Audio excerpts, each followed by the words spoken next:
doing all the right things, but it doesn't seem that anything's working.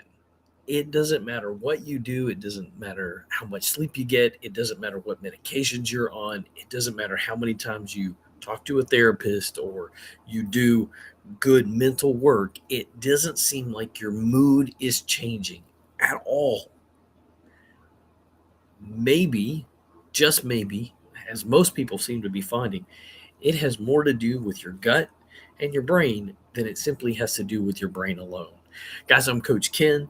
I'm up here in Anchorage, Alaska, one part of Healthy Together and Feeling Great with Dr. G. And as we talk today, we're going to be hearing from another doctor, Dr. Tiffany, about how food affects your mood and how that is impacted by something called insulin resistance. If you've never heard of insulin resistance, this is going to be a great opportunity for you to learn a little bit more about this as we listen to Dr. Tiffany break down how food and mood go together. Be sure to put any comments you have or any questions in the comment section. And if you want to reach out, or maybe you've got, even if it's just simply saying food in the comments, just to let us know that there's other concerns that you have and would like to hear more about this. All right, without any more wasting time, we're going to hear from Dr. Tiffany today.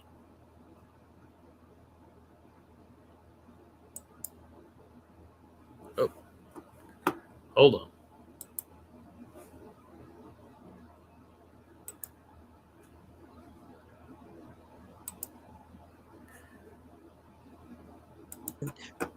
Now, your food may actually be hijacking your feelings. So I'm going to do a quick kind of mood check-in. And I know I got a couple people that I know the answer you probably going to give me, but how are you feeling right now? Would you say energized, meh, tired, anxious, overwhelmed? So since a lot of us have some secret juice, I'm sure it's going to be a lot of energized, but there's some people on here that actually have some of these other symptoms, okay? And that's what we're talking about. And during the holidays, we have a lot of people who are missing loved ones, a lot of people who have memories of people that have gone too soon for conditions that are around metabolic health, cancers, type 2 diabetes, high blood pressure, strokes, right?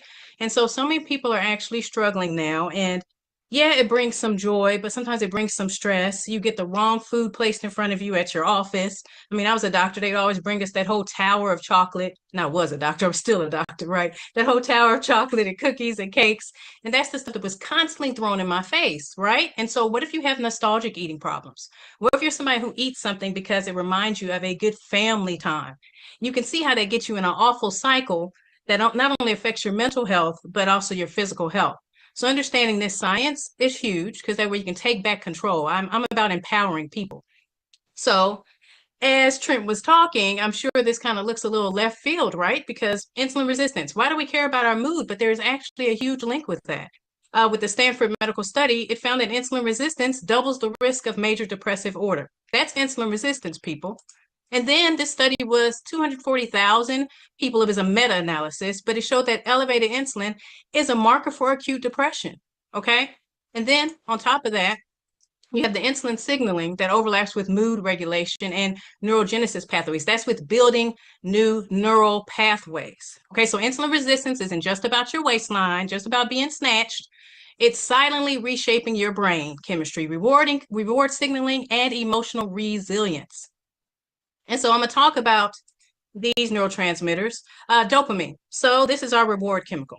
The sugar creates intense spikes and is followed by crashes. Now, sugar is the only food that causes an increase in your dopamine so much so that you can be addicted to it. Illicit substances cause an increase in dopamine. That's what makes us feel good. But sugar does this. Protein doesn't do it. How many people feel like they have to have another 20-ounce steak after they have a 20-ounce steak? Like no one ever. So no, this is from sugar. Carbohydrates break down into sugars. And then serotonin. Serotonin is our mood stabilizer. 90% of that is produced in our gut. And so that makes our digestive health huge for our mental wellness. And then GABA, this is a calming messenger and it helps reduce anxiety and stress. And for a lot of people, I like to talk to my high performing people because that's me. My people in these high positions or these busy moms and these people doing 2 or 3 jobs with 4 or 5 hats. Yes, stress is huge. And so having something that helps improve that is important. So when we talk about balancing sugars, it's important to understand why we need to do that because there's a sugar trap. And so let me say this. I mean, we have all those things in the middle of the grocery store, the chips, the cookies, the crackers, the cakes. I mean, with their slogans, you can't eat just. Once you pop, you can't stop.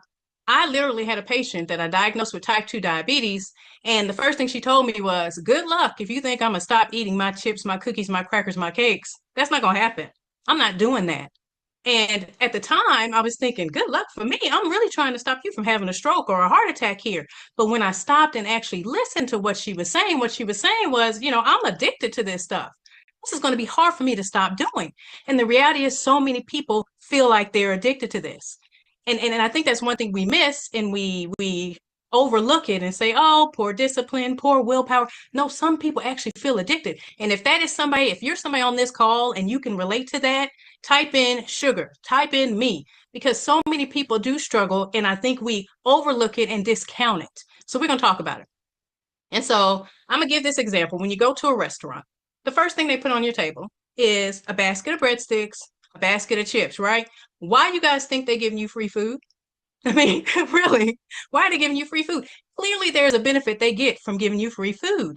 And those are free carbohydrates, right? So you're there at the restaurant with your friends, your wife, your boo, your kids, you're having a good time. So your dopamine's already kind of high anyway, because you're feeling good. Well, you stick your hand into that bread basket, which is a carbohydrate, right? A processed carbohydrate, no less probably, chips, and it's going to shoot up your glucose because it's going to shoot up your sugar, right? Well, that's going to shoot up dopamine so high, so you're feeling great. Then you get your drink, your soda, your juice, and then if you're trying to be fancy, getting your alcohol, your wine, you're shooting up your sugar, thus your dopamine even more. Now insulin has to come in, and insulin has to come in and do something with all that glucose. And so that's going to cause a quick drop. So first you get your sugar hit, and your brain is like, oh my gosh, I'm all lit up. I'm loving this. Keep doing this. Then you get the crash. And now your brain is like, wait a minute, what did you do? I was having a good time. And it's asking you to get some more. So you may not realize it. You're talking to your friends, but now your hand is back in that bread basket, is back in those chips without even thinking about it. You know you weren't even that hungry before you came, right? So you're getting this intense craving, and you start the cycle again. And then not only that, you look at the menu and you're like, I think I'm going to order now this large meal, even though I wasn't really hungry, and maybe even dessert. That's how they get you, this sugar trap. So research shows that brain insulin resistance impairs reward signaling, increases depressive behaviors, and breaking this cycle is essential for lasting mood improvement.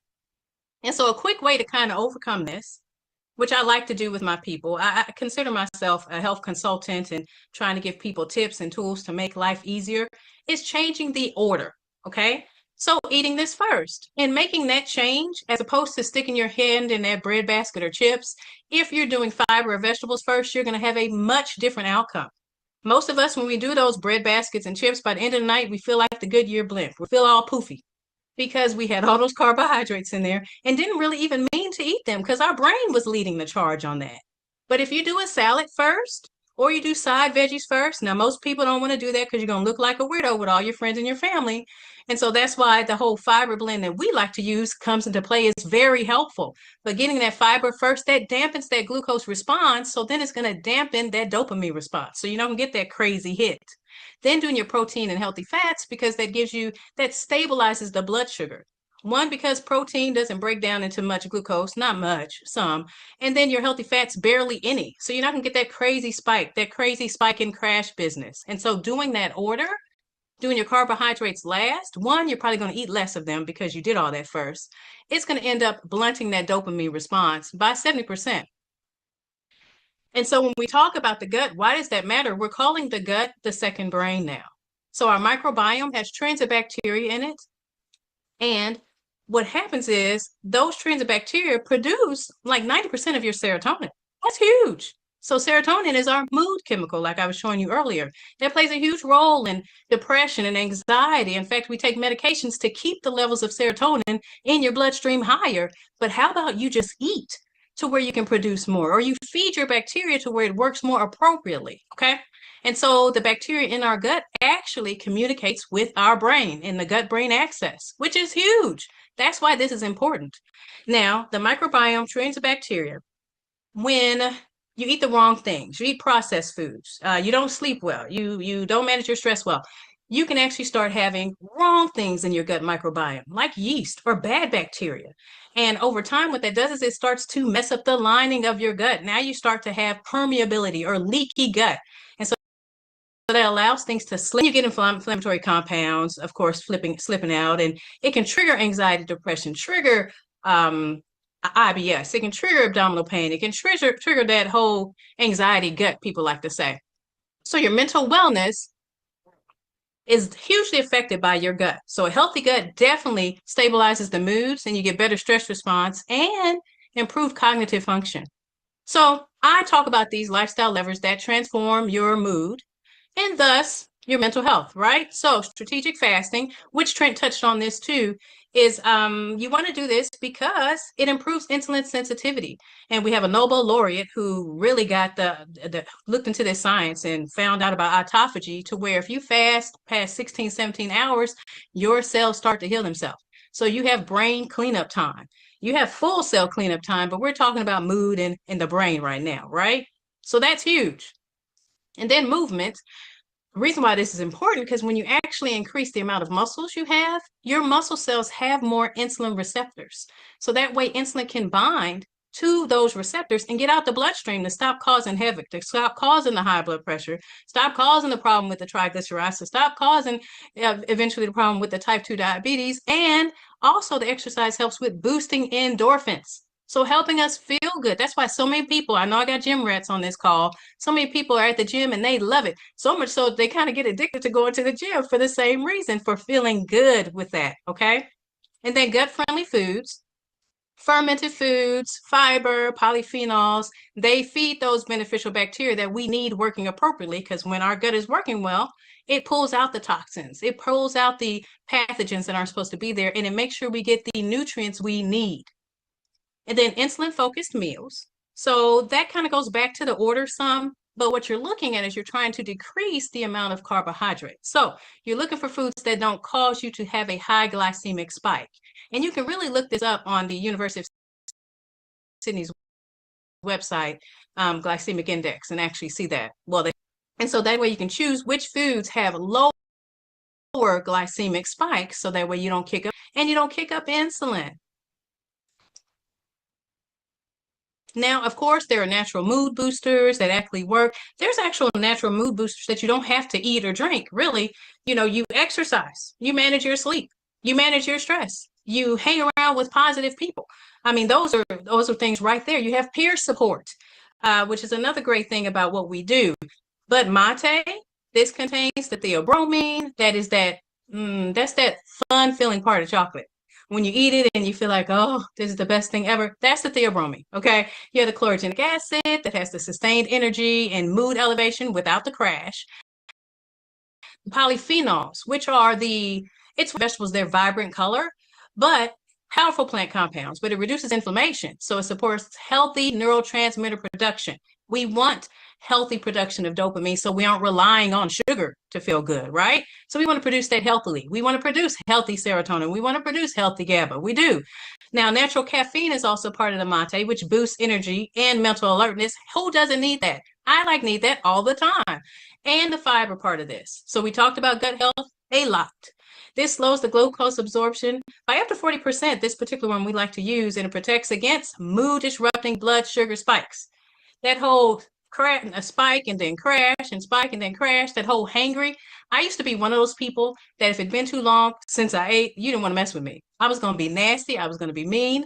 So about when you start leveling your blood sugars, that goes away. You don't have those types of mood instability. Then you have niacin that also supports energy production at the cellular level. And the whole thing about fiber is building your healthy microbiome, because that talks to our brain. It helps us make these neurotransmitters. It is huge. So when we're looking for ways to manage this, I like this little toolkit, which kind of goes over everything I was just saying. You start your meals with fiber, then protein, and that little simple change can improve the glucose spikes by 70%. And then you support your gut daily.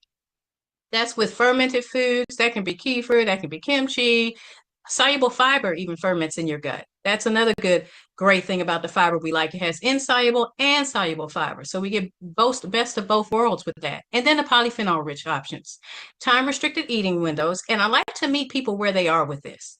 So some people are like, oh my gosh, you said fasting. I'm already done with this conversation. I am jumping off this call. They've already left because they heard the fasting and it freaked them out. But the reality is, if your last meal was at 8 o'clock at night and your first meal was at 8 o'clock in the morning, that's 12 hours fasting. And so some people, I have them start with 3 meals and just no snacking, because you have to meet people where they are if you want to see them have success.